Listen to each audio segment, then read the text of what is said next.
संजय सिंघानिया आज कॉलेज नहीं गया। उसकी आंखों की नींद कल रात के उस वाकये ने उड़ा दी थी। कोई उसके गैराज में दाखिल हुआ था, उसकी मिल्कियत, उसके इलाके में।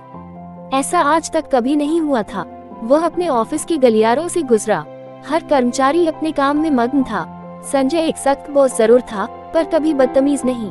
वह जानता था कि वफादारी और सम्मान कमाने पड़ते हैं, छीने नहीं जाते। जैसे ही वह अपने केबिन में पहुंचा, सब कुछ करीने से रखा हुआ था। संजय अपनी कुर्सी पर पीछे की ओर झुक गया। उसके दिमाग में कल रात का वो नकाबपोश चेहरा घूम रहा था। उसे अपनी सुरक्षा की फिक्र नहीं थी, फिक्र थी तो सिर्फ अक्षरा की। अगर उस घुसपैठिए का मकसद अक्षरा को नुकसान पहुंचाना है, तो संजय उस शख्स को जिंदा दफन करने की ताकत रखता था। राहुल, भाई जैसा विश्वास और एक रहस्यमयी कॉल। सर, आप आज इतनी जल्दी ऑफिस आ गए? उसके पीए पाक राहुल ने अंदर आते हुए पूछा। राहुल सिर्फ एक कर्मचारी नहीं, बल्कि संजय के लिए भाई जैसा था। संजय ने संक्षेप में उसे कल रात की घटना बताई। राहुल के चेहरे पर चिंता की लकीरें उभर आईं। उसने तुरंत अपने टैबलेट पर सीसीटीवी फुटेज खंगालनी शुरू की। फुटेज में वह शख्स नकाब पहने हुए था। संजय सिंघानिया के घर में बिना नकाब के घुसना तो मौत को दावत देना होता। राहुल कुछ कहने ही वाला था कि तभी संजय का फोन गूंज उठा। फोन की स्क्रीन पर चमकता नाम था अतुल। अतुल बिना वजह कभी ऑफिस के वक्त कॉल नहीं करता था। संजय कॉलेज सिर्फ पढ़ाई के लिए नहीं जाता था। आखिर 26 साल का एक कामयाब बिजनेसमैन कॉलेज में क्या पढ़ेगा? वह वहाँ सिर्फ व्यवस्था और सुरक्षा देखने जाता था। उसका बुली वाला रूप सिर्फ उन लोगों के लिए था जो मर्यादा पार करते थे, जैसे करण मल्होत्रा, जो एक जूनियर लड़की के साथ जबरदस्ती कर रहा था। संजय ने कॉल उठाया। दूसरी तरफ से शोर शराबा और चीखने की आवाजें आ रही थी। अतुल ने जो कुछ कहा, उसे सुनकर संजय के पैरों तले जमीन खिसक गई।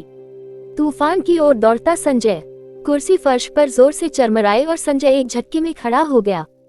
उसके चेहरे पर अब वो शालीनता नहीं, बल्कि एक खूंखार शिकारी का गुस्सा था। राहुल ने उसे रोकने की कोशिश की, पर संजय ने हाथ के इशारे से उसे वहीं ठहरने को कहा। वह अपनी प्राइवेट लिफ्ट से सीधा नीचे पहुंचा और अपनी बाइक पर सवार हो गया। उसने हेलमेट पहना स्टाइल के लिए नहीं, बल्कि सुरक्षा के लिए। हालांकि उसकी शख्सियत खुद में एक मिसाल थी, पर वह बेवकूफी का कायल नहीं था। इंजन एक दहाड़ के साथ चालू हुआ और संजय की बाइक मुंबई की सड़कों पर आग उगलने लगी। उसकी रफ्तार इतनी तेज थी कि हवा भी पीछे छूट रही थी। उसके जबड़े भिंचे हुए थे। उसे खुद पर गुस्सा आ रहा था कि एक दिन वो कॉलेज नहीं गया और पीछे से सब तबाह हो गया। उसने सोचा, मेरे दोस्त वहाँ थे, फिर ये कैसे हुआ? क्या किसी अपने ने ही खेल खेल दिया? नहीं, मेरे दोस्त ऐसा नहीं कर सकते। कॉलेज का वो मंजर, आंखों देखा सच। संजय ने अपनी बाइक स्टैंड पर पटकी और कॉलेज के अंदर भागा। उसकी दौड़ने की रफ्तार किसी एथलीट से भी तेज थी। जैसे ही उसने मेन कॉरिडोर में कदम रखा, उसे छात्रों की एक भारी भीड़ दिखाई दी। पूरा कॉलेज जैसे एक ही जगह जमा हो गया था। सबकी सांसें थमी हुई थी। जैसे ही संजय ने भीड़ को चीरकर आगे कदम बढ़ाया, उसके सामने जो नजारा था, उसे देखकर उसके रोंगटे खड़े हो गए। ये सिर्फ कोई झगड़ा नहीं था, ये कुछ ऐसा था जिसे अगर उसके दुश्मनों ने देख लिया तो कॉलेज की साख मिट्टी में मिल जाती। वहाँ खून था, जिल्लत थी और एक ऐसा चेहरा था जिसे देखकर संजय की रूह कांप गई। वहाँ जमीन पर कोई पड़ा था और उस शख्स के हाथ में एक हथियार था जिसे देखकर संजय का खून खौल उठा। लेखक का सस्पेंस। भीड़ के बीच वो कौन है जो लहूलुहान पड़ा है? क्या ये अक्षरा है या संजय का कोई करीबी दोस्त? और उस रहस्यमयी घुसपैठिए का इस कॉलेज ड्रामा से क्या ताल्लुक है? अगले भाग में संजय सिंघानिया का वो रूप जो अब तक दुनिया ने नहीं देखा। क्या वो कानून को अपने हाथ में लेगा या अपनी बटरफ्लाई को बचाने के लिए खुद को दांव पर लगा देगा? कॉलेज की सुबह आज कुछ ज्यादा ही शांत थी।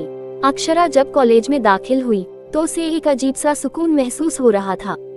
उसे क्या पता था कि यह शांति किसी बड़े तूफान से पहले की खामोशी है। क्लास में हमेशा की तरह नित्या पहली बेंच पर थी और संजय की पूरी गैंग उनके पीछे वाली सीटों पर कब्जा जमाए बैठी थी। संजय कहीं नजर नहीं आ रहा था। अक्षरा ने सोचा, जरूर कहीं किसी की पिटाई करने का प्लान बना रहा होगा। आखिर उसे और काम ही क्या है? लेकिन तभी उसकी नजर क्लास के एक लड़के पर पड़ी। वह लड़का, जिसका नाम शायद कोई नहीं जानता था, नित्या को बड़ी ही गंदी और हवस भरी नजरों से देख रहा था। अक्षरा का खून खौल उठा। नित्या अपनी नोटबुक घर भूल आई थी और उसने अक्षरा से साथ चलने की विनती की। अक्षरा उसे उस दरिंदे के सामने अकेला नहीं छोड़ना चाहती थी, इसलिए वह तुरंत तैयार हो गई। सन्नाटा और वो खौफनाक मोड़। बस स्टॉप की ओर जाते हुए रास्ता अचानक वीरान हो गया। हवा में एक अजीब सी भारीपन थी। अक्षरा ने डर के मारे नित्या का हाथ कसकर पकड़ लिया। इससे पहले कि वह नित्या को उस लड़के के बारे में सचेत कर पाती, एक आवाज ने सन्नाटा चीर दिया। जानम, कहाँ जा रही हो? वही लड़का, वही घिनौनी मुस्कान। वह नित्या के पास आया और जबरदस्ती उसका हाथ पकड़ लिया। नित्या की आंखों से आंसू बहने लगे और वह खुद को छुड़ाने की कोशिश करने लगी।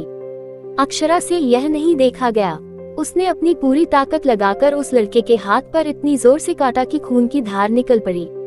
आह साओली, उस लड़के ने चिल्लाते हुए अक्षरा को इतनी जोर से धक्का दिया कि उसका सिर जमीन से जा टकराया। अक्षरा की आंखों के सामने अंधेरा छा गया और वह वहीं बेहोश हो गई। तूफान का आगमन, यश का रौद्र रूप। जब अक्षरा की आंखें खुली तो उसके चेहरे पर पानी की कुछ बूंदें थी। सामने अतुल खड़ा था, वही शांत और तेज दिमाग वाला अतुल। अक्षरा ने लड़खड़ाती आवाज में उसे सब कुछ बता दिया। जैसे ही यश ने सुना कि नित्या के साथ क्या हुआ है, उसकी आंखों में एक ऐसी आग भड़की जिसे बुझाना नामुमकिन था। अतुल ने अपने टैबलेट पर उंगलियां घुमाई और पलक झपकते ही लोकेशन ट्रैक कर ली। वे कॉलेज में ही हैं। अक्षरा जब वरुण के सहारे कॉलेज कैंटीन पहुंची तो वहां का नजारा देखकर उसका दिल दहल गया। भीड़ के बीच में यश उस लड़के को जानवरों की तरह पीट रहा था।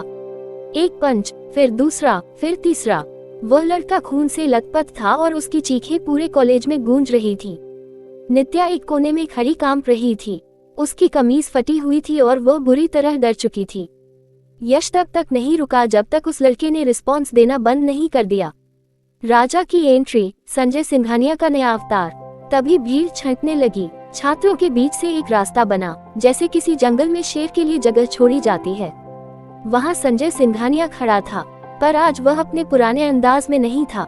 वह कैजुअल कपड़ों में नहीं, बल्कि फॉर्मल्स में था। उसकी शख्सियत से एक ऐसी ताकत झलक रही थी कि अक्षरा की सांसें थम गईं। संजय ने भीड़ की ओर देखा भी नहीं। वह सीधा अतुल के पास गया। जैसे जैसे अतुल उसे हकीकत बताता गया, संजय के जबड़े भिंचते गए और उसकी मुट्ठियां कस गईं। लेकिन अजीब बात यह थी कि उसके चेहरे पर गुस्सा नहीं था। उसके चेहरे पर एक ट्विस्टेड मुस्कान थी। एक ऐसी मुस्कान जो ये बता रही थी कि मौत तो बहुत छोटी सजा है।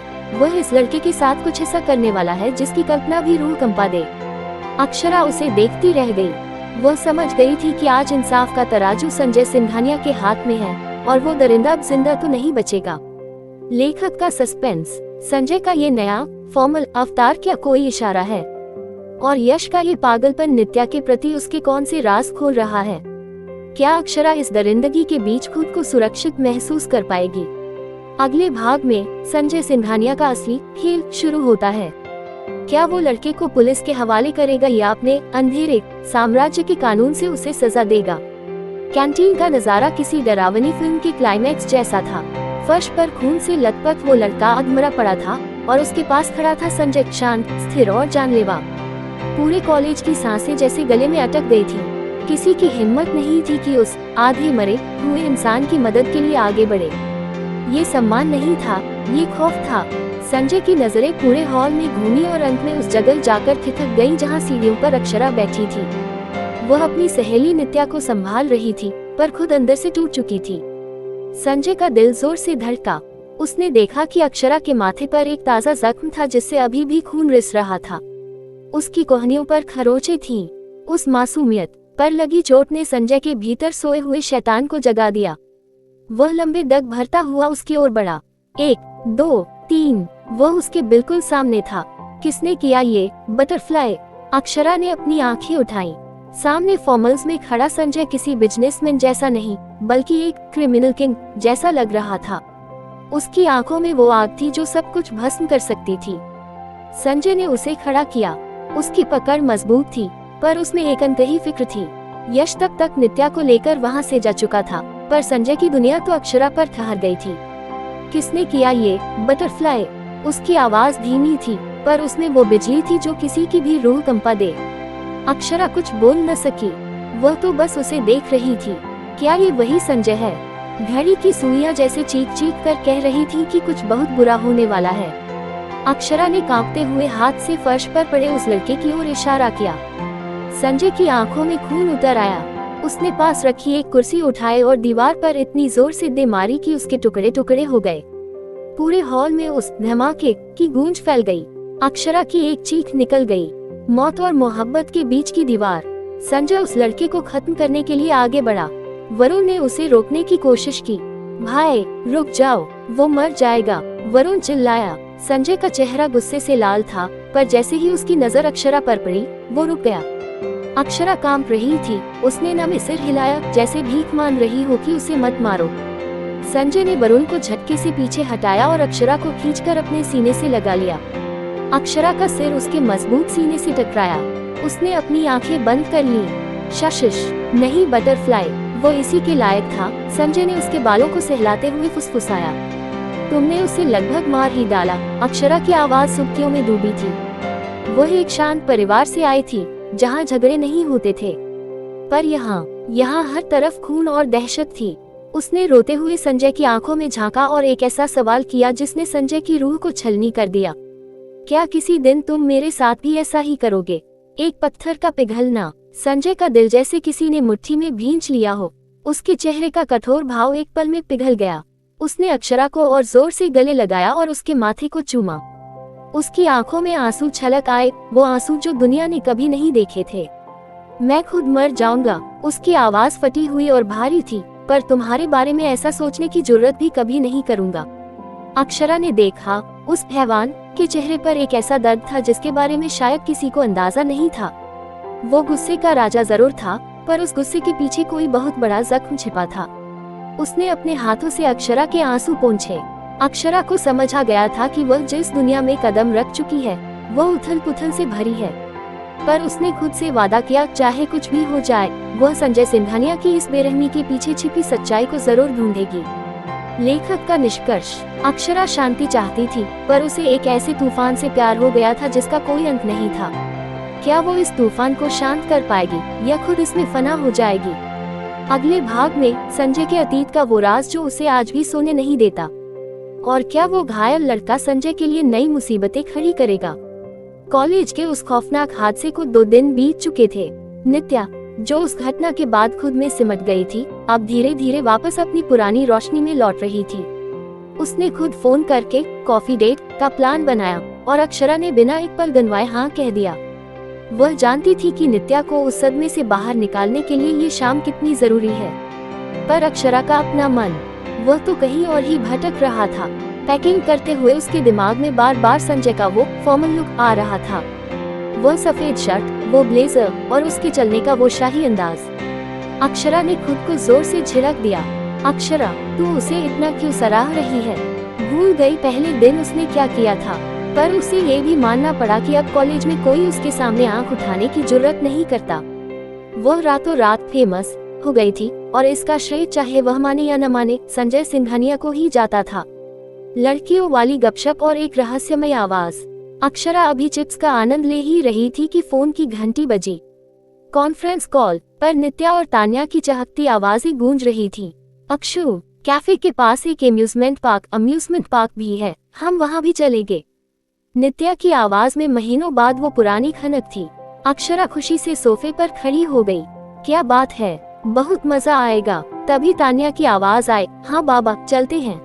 पर तान्या की बात पूरी होने से पहले ही पीछे से एक भारी मर्दाना आवाज आई, बेबी कहाँ? और अगले ही पल तान्या ने फोन काट दिया। अक्षरा के माथे पर सिलटे पड़ गईं। ये तान्या और अरुण के बीच क्या चल रहा है? कुछ तो गड़बड़ है, उसने नित्या से पूछा, पर नित्या ने उसे छोटा दिमाग ज्यादा न चलाने की सलाह देकर कॉल काट दिया। दरवाजे पर दस्तक, खतरा या तोहफा। अक्षरा अपनी सुस्ती, जो कि विश्व प्रसिद्ध थी, को त्याग कर लॉन्ड्री करने जा ही रही थी कि तभी डोरबेल बजी। मुंबई जैसे शहर में अकेले रहना उसे डराता था। उसने तुरंत अपनी माँ का दिया हुआ पेपर स्प्रे निकाला। बेचारी माँ को क्या पता, उनकी बेटी खुद एक चलता फिरता खतरा है। उसने मन ही मन खुद पर कटाक्ष किया और सावधानी से दरवाजा खोला। सामने कोई गुंडा नहीं, बल्कि एक डिलीवरी बॉय था। उसने एक पार्सल अक्षरा की ओर बढ़ाया। अक्षरा ने पार्सल लिया और उसे घूरने लगी जैसे उसमें कोई बम हो। किसने भेजा है? उसने पूछा। पता नहीं मैम, हमें सिर्फ पहुंचाने का काम मिलता है। डिलीवरी बॉय के जाने के बाद अक्षरा ने कांपते हाथों से पार्सल खोला। अंदर एक बेहद खूबसूरत कुर्ती, जीन्स और मैचिंग झुमके थे। अक्षरा की आंखों में चमक आ गई। उसका पसंदीदा पहनावा, पर इसे किसने भेजा? उसने पैकेट के अंदर तलाशा तो उसे एक छोटा सा नोट मिला। जब बाहर जाओ तो इसे ही पहनना, बटरफ्लाई। अक्षरा का दिल जोर से धड़का और उसके चेहरे पर एक गहरी मुस्कान फैल गई। बटरफ्लाई, उसे ये कहने वाला पूरी दुनिया में सिर्फ एक ही इंसान था, संजय सिंघानिया। लेकिन तभी एक डर ने उसके मन में दस्तक दी। इसे कैसे पता चला कि मैं आज बाहर जा रही हूँ? क्या वो मुझ पर नजर रख रहा है? क्या वो सच में हर जगह है? लेखक का निष्कर्ष, संजय सिंघानिया ने अपना जाल बिछा दिया है। वो न सिर्फ अक्षरा के वार्डरोब में बल्कि उसके ख्यालों में भी जगह बना चुका है। पर क्या ये तोहफा महज प्यार है या अक्षरा की सुरक्षा के लिए संजय की कोई गहरी प्लानिंग? अगले भाग में अक्षरा तैयार होकर डेट पर जाती है, पर क्या ये शाम उतनी ही शांत रहेगी जितनी उसने सोची थी? और तान्या के फोन में वो मर्दाना आवाज किसकी थी? शाम के 5 बज रहे थे। अक्षरा पूरी तरह तैयार थी। उसने वही बेबी पिंक कुर्ती पहनी थी जो उसे उस रहस्यमयी पार्सल में मिली थी। उसने आईने में खुद को देखा। वो कुर्ती उसके जिस्म पर ऐसे फब रही थी जैसे उसी के लिए बनी हो। अक्षरा ने अपनी ही खूबसूरती पर फिदा होकर खुद को एक फ्लाइंग किस दी और आंख मारी। उसका मन आज बड़ा चंचल था। एक तरफ वह संजय से दूर भागना चाहती थी और दूसरी तरफ उसकी यादें पीछा ही नहीं छोड़ती थी। वह सोचने लगी, क्या संजय को ये रंग पसंद है? अगर वो भी आज इसी रंग में होता तो कितना प्यारा लगता। काश मैं उसके गोल मटोल गाल खींच पाती। वह अपनी ही कल्पनाओं में खोई थी कि तभी नीचे से कार के हॉर्न की आवाज आई। वह तेजी से सीढ़ियां उतरकर नीचे पहुंची। अरबपति सहेलियां और एक मछली जैसा शक। नीचे पहुंचते ही अक्षरा की आंखें फटी की फटी रह गईं। सामने एक आलीशान चमकती हुई काली कार खड़ी थी। ओह माय गॉड, तनु, नीतू, ये कार किसकी है? अक्षरा ने अंदर बैठते ही चिल्लाकर पूछा। तान्या ने मुस्कुराते हुए कहा, मेरी है बाबा। अक्षरा का मुंह खुला का खुला रह गया। उसे यकीन नहीं हो रहा था कि उसकी सहेली इतनी अमीर है। तान्या ने बताया कि वह मुंबई में अकेली रहती है, पर अक्षरा का जासूसी दिमाग जो कि स्टॉकर भी था दौड़ने लगा। तान्या के माता पिता नहीं है, वह मिडिल क्लास अंकल आंटी के साथ रहती है। फिर ये करोड़ों की कार कहाँ से आई? कुछ तो गड़बड़ है। तान्या की आंखों में गर्व और किसी के लिए गहरा प्यार साफ झलक रहा था। अक्षरा को दाल में कुछ काला लगा, पर उसने अभी चुप रहना ही बेहतर समझा। कैफे की शाम और गुलाबी धड़कने। रास्ते भर नित्या और तान्या अक्षरा की तारीफ करती रही। अक्षु, तू इस रंग में बहुत खूबसूरत लग रही है, नित्या ने कहा। नित्या की बात सुनकर अक्षरा फिर से शर्मा गई। वह उस नोट के बारे में सोचने लगी, जब बाहर जाओ तो इसे ही पहनना। उसकी खामोशी और गालों की लाली ने सहेलियों को इशारा दे दिया था कि मामला कुछ गहरा है। नित्या ने उसे ब्लशी ब्लशी कहकर चिढ़ाया भी। जैसे ही वे कैफे पहुंचे, तान्या ने कार रोकी। लड़कियां बाहर आईं और अंदर जाने ही वाली थी कि तभी एक धमाका, द किंग इन पिंक। एक काली तेज रफ्तार कार सड़कों पर टायर घिसते हुए स्क्रीचिंग ठीक उनके सामने आकर रुकी। अक्षरा को वो कार बहुत जानी पहचानी लगी। कार का दरवाजा खुला और जो शख्स बाहर निकला उसे देखकर अक्षरा की धड़कनें जैसे थम गईं। वह संजय सिंघानिया था, पर आज वह काला लिबास नहीं पहने था। उसने एक कसी हुई क्लिंगिंग शर्ट पहनी थी जिसका रंग था बेबी पिंक। अक्षरा का दिल जोर से धड़का। उसने जो कल्पना अभी थोड़ी देर पहले अपने कमरे में की थी वो हकीकत बनकर उसके सामने खड़ी थी।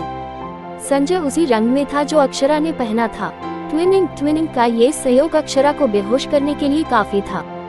संजय ने अपनी सनग्लासेस उतारे और सीधे अक्षरा की आंखों में झांका। उसके चेहरे पर वही जानलेवा मुस्कान थी। लेखक का निष्कर्ष, अक्षरा ने सोचा था कि वो दोस्तों के साथ कॉफी पिएगी, पर यहाँ तो गुलाबी इश्क का कैफे खुल गया है। संजय का ये नया अवतार और तान्या की ये रहस्यमयी अमीरी, क्या ये सब किसी बड़े धमाके की शुरुआत है? अगले भाग में संजय और अक्षरा की पहली ऑफिशियल कॉफी डेट। क्या संजय सबके सामने अपना हक जताएगा और तान्या का राज क्या अक्षरा के सामने खुल पाएगा? संजय की कार से उतरते ही अक्षरा की जो हालत हुई उसे देखकर संजय के चेहरे पर एक कुटिल मुस्कान आ गई। वह किसी बुत स्टैचू की तरह वहीं खड़ी रह गई थी। उसका मुंह हल्का सा खुला था और आंखें फटी की फटी। संजय का असर ही कुछ ऐसा था। तभी पीछे से वरुण अपनी बाइक पर सवार होकर आया, वो बेताज बादशाह जिसकी एक झलक के लिए लड़कियां पागल रहती थी। उसने स्टाइल से अपना हेलमेट उतारा, पर संजय की नजरें तो सिर्फ अपनी बटरफ्लाई पर टिकी थी। अक्षरा उसे देख रही थी और संजय उसे। अक्षरा ने वही बेबी पिंक ड्रेस पहनी थी और हैरानी की बात यह थी कि संजय ने भी बिल्कुल वही रंग पहना था। किंग ऑफ रॉक आज किंग ऑफ पिंक लग रहा था। संजय जानता था कि अक्षरा अपनी इस पसंदीदा रंग की ट्विनिंग को देखकर दंग रह जाएगी, और हुआ भी वही।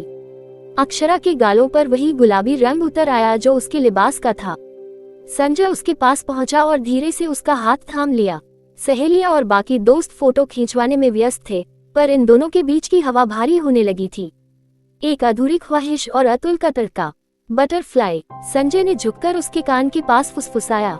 उसने कोमलता से अक्षरा की ठुड्डी को ऊपर उठाया ताकि वह उसकी आंखों में देख सके। ढलते सूरज की नारंगी रोशनी अक्षरा की त्वचा पर पड़कर उसे और भी हसीन बना रही थी। उसकी लंबी पलकें और उसकी वो काली आंखें। संजय को लगा जैसे वह किसी जादुई दुनिया में खो गया है। सब कुछ धुंधला हो गया था, बस अक्षरा का चेहरा साफ था। संजय और करीब झुका। उनकी सांसें एक दूसरे से टकरा रही थी। उनके होंठ मिलने ही वाले थे कि तभी अहम अतुल, उस ग्रुप का जीनियस और सबसे बड़ा बंदर, उसने ठीक मौके पर आकर रंग में भंग डाल दिया। भाई मत भूलो कि मैं अभी भी सिंगल हूँ, अतुल ने मजाक में कहा। संजय का चेहरा गुस्से से लाल हो गया। भाग यहाँ से, वह चिल्लाया और अतुल किसी बंदर की तरह उछलता हुआ वहाँ से भाग गया। पर तब तक अक्षरा उस सम्मोहन से बाहर आ चुकी थी और भागकर अपनी सहेलियों के पास चली गई। इश्क या पागलपन, संजय ने एक ठंडी आह भरी। आज एक हसीन मौका हाथ से निकल गया था। वह दूर खड़ी अक्षरा को फोटो खींचवाते हुए देख रहा था। उसे लगा जैसे उसकी आंखें हमेशा उसी को ढूंढती रहती हैं।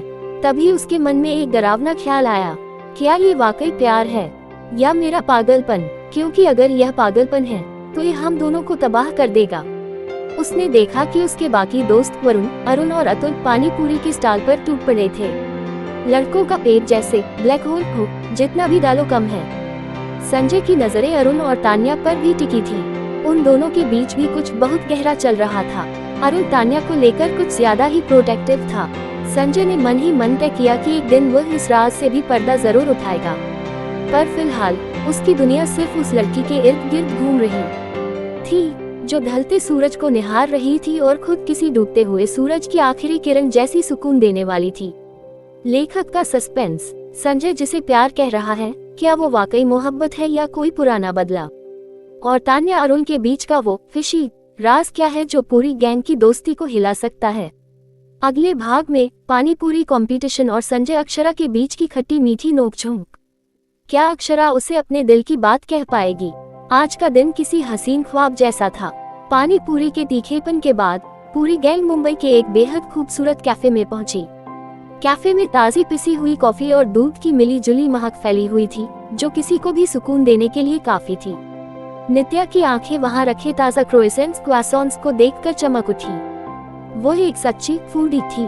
उसे खाना पसंद था, पर बनाने के नाम पर उसे सिर्फ चाय और कुछ बुनियादी चीजें ही आती थी। उसकी माँ एक बेहतरीन शेफ थी, इसलिए उसे कभी रसोई की चिंता नहीं हुई। वहीं दूसरी तरफ अक्षरा थी। वह न सिर्फ खाना खाने की शौकीन थी, बल्कि एक कमाल की शेफ भी थी। बचपन से ही कुकिंग उसका शौक रहा था, पर वह इतनी आलसी थी कि अक्सर खुद के लिए बनाने के बजाय कैंटीन में खाना पसंद करती थी। जाल बिछाता शिकारी और धड़कती धड़कनें। अक्षरा कैफे के माहौल को निहार ही रही थी कि उसे अपने बिल्कुल करीब किसी की मौजूदगी का एहसास हुआ। वह और कोई नहीं बल्कि संजय सिंघानिया था। उसने अपने हाथ सीने पर बांध रखे थे और उसके चेहरे पर वही चिरपरिचित मुस्कान स्मर्क थी। वह बिना पलक झपकाए अक्षरा को देख रहा था। जैसे ही अक्षरा ने उसे देखा, उसने अपनी नजरें फेर लीं। संजय थोड़ा और झुका। कब तक दूर जाओगी जानम? उसकी गर्म सांसें जब अक्षरा के कान से टकराईं, तो उसके पूरे शरीर में एक सिहरन दौड़ गई।